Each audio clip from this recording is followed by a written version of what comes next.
तेलंगाना में बिना मास्क के बाहर निकलने वालों की अब खैर नहीं है। हुकूमत ने रियासत में कोरोना वायरस के फैलाव को रोकने के लिए मास्क के इस्तेमाल को लाजमी करार दिया है और मास्क का इस्तेमाल न करने वालों के खिलाफ 1000 रुपये जुर्माना आयद करने का ऐलान किया है। इस सिलसिले में हुकूमत ने सरकारी अहकामात जारी कर दिए हैं, जिसके तहत मास्क के बगैर सड़क पर निकलने वालों को 1000 रुपये जुर्माना आयद किया जाएगा। चीफ सेक्रेटरी सोमेश कुमार ने आज इन अहकामात को जारी किया है। अवामी मकामात, दफातर, पब्लिक ट्रांसपोर्ट के इस्तेमाल के दौरान मास्क का इस्तेमाल लाजमी करार दिया गया है।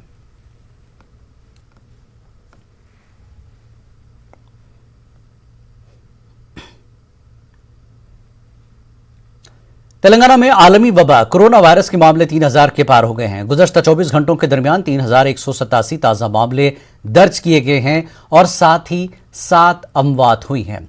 रियासत में कोरोना मुतासरीन की तादाद बढ़कर 3,27,278 हो गई है और अमवात 1759 हो गई है। महकमे सेहत के बुलेटिन में कहा गया कि रियासत में रूबा सेहत होने वालों की तादाद 3,05,335 हो गई है। एक्टिव मामले 20,184 है।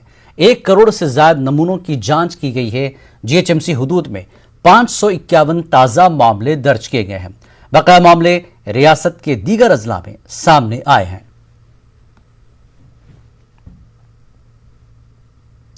दुनिया भर में हर लम्हा कोरोना वायरस के मुतासरीन की तादाद बढ़ती ही जा रही है।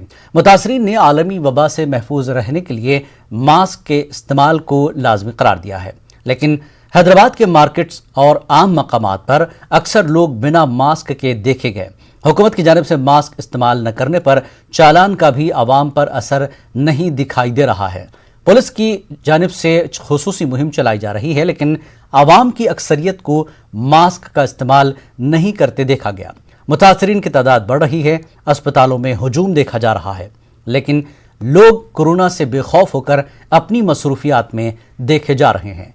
आवाम की लापरवाही दूसरों के लिए जानलेवा साबित हो सकती है। न्यूज़ 18 उर्दू आवाम से मास्क के इस्तेमाल को लाजमी करने की अपील करता है।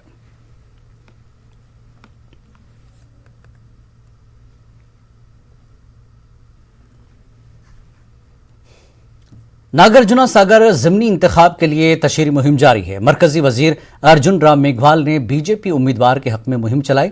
उन्होंने टीआरएस हुकूमत को तनकीद का निशाना बनाया। उन्होंने इल्जाम लगाया कि तेलंगाना हुकूमत ने डेवलपमेंट और गुड गवर्नेंस में नाकाम हुई है। मरकजी स्कीमात को रियासत में ठीक तरीके से लागू नहीं किया गया है।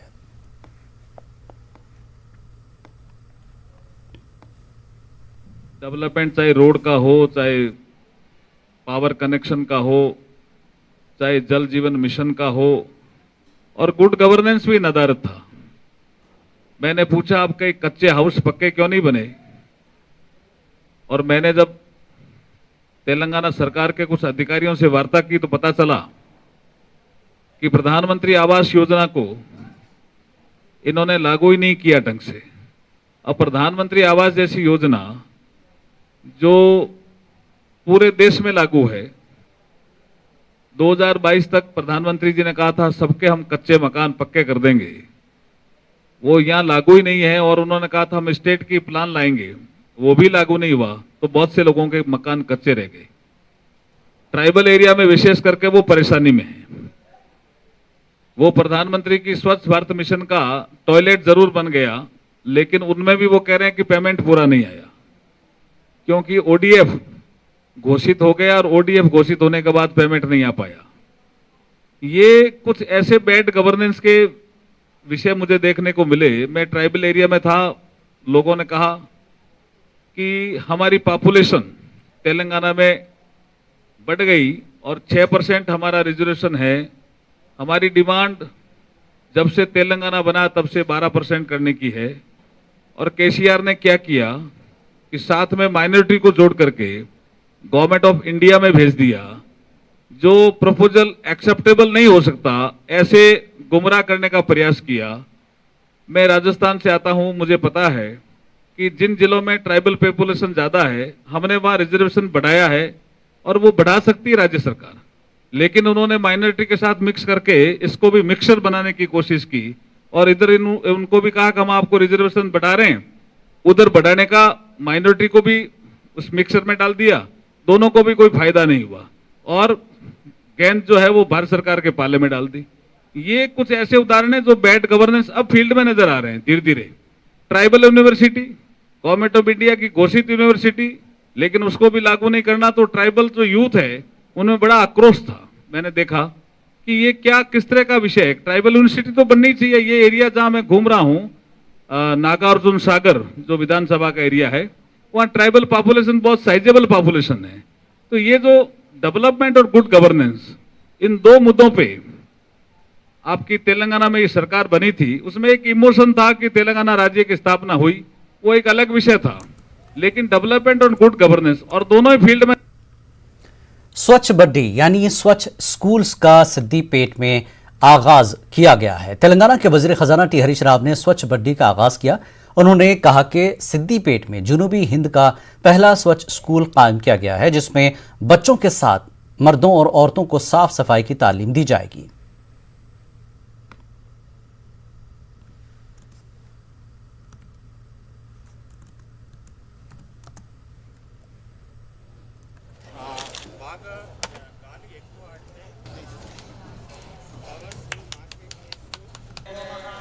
చాలా సంతోషం. ఈరోజు స్వచ్ఛ బడి ప్రారంభమైంది.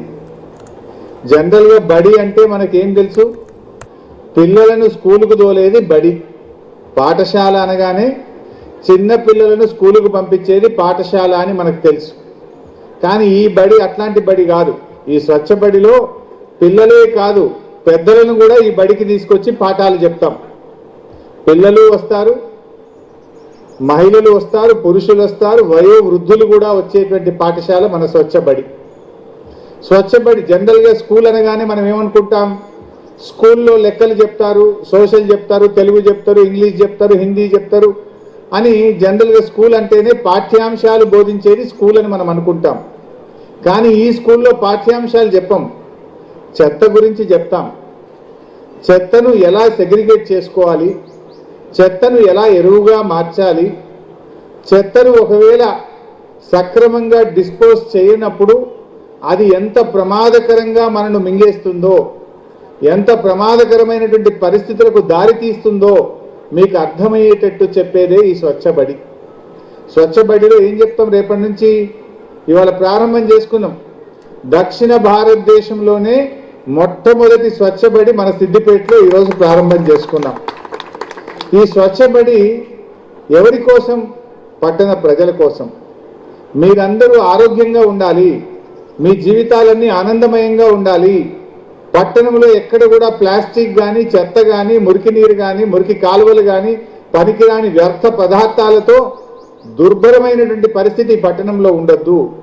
సో ప్రజల భాగస్వామ్యం ఉంటే, ప్రజల సహకారం ఉంటే స్వచ్ఛతను మనం సాధించవచ్చు. तेलंगाना के वजीर आईटी के तारक रामाराव कल वरंगल का दौरा करेंगे। केटीआर वरंगल में मुख्तलिफ तरक्याती कामों का संग बुनियाद रखेंगे।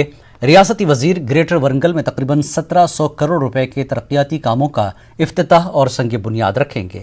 ग्रेटर वरंगल म्यूनसिपल कॉरपोरेशन में रोजाना पीने के पानी की सप्लाई के लिए Rampur mission Bhagiratha pump house का इफ्तिताह, डबल बेडरूम मकानात की तामीर और दीगर प्रोग्रामों में शिरकत करेंगे। रियासती वजीर के दौरे के पेश नज़र हुकाम ने तमाम तैयारियां मुकम्मल कर ली हैं।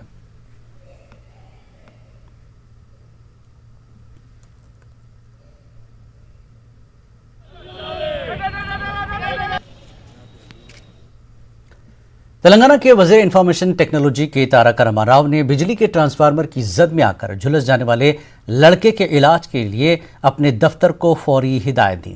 हैदराबाद के एएस राव नगर के ईस्ट मारुति नगर में 8 साला लड़का निशांत बिजली के ट्रांसफार्मर की जद में आकर जख्मी हो गया। रियासती वजीर ने सोशल मीडिया में वायरल हुई वीडियो को देखा, जिसमें लड़के की मां ने अपने बेटे के इलाज के खर्चात की तकमील के लिए माली मदद की अपील की।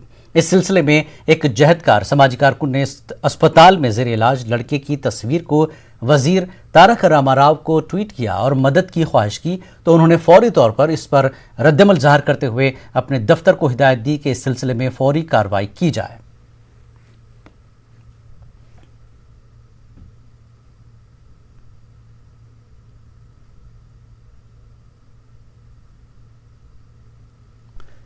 बीवी के साथ जिंदगी गुजारने से इनकार पर एक शौहर सेल टावर पर चढ़ गया। ये वाकया तेलंगाना के जिला मंचिर्याल में पेश आया। सुरेश नामी शख्स ने कहा कि वो अपनी बीवी के साथ जिंदगी गुजारना चाहता है, ताहम उसकी बीवी उसके साथ आने से इनकार कर रही है। इस सिलसिले में उसने पुलिस से भी शिकायत की, ताहम उसकी शिकायत को पुलिस ने नजरअंदाज कर दिया। इतला मिलते ही सेल टावर के करीब पुलिस और आवाम की कसीर तादाद जमा हो गई, जिसने उसको नीचे उतरने की कोशिश की। पुलिस ने सुरेश की बीवी से रब्त पैदा किया और उसको नीचे उतारने की कोशिश की।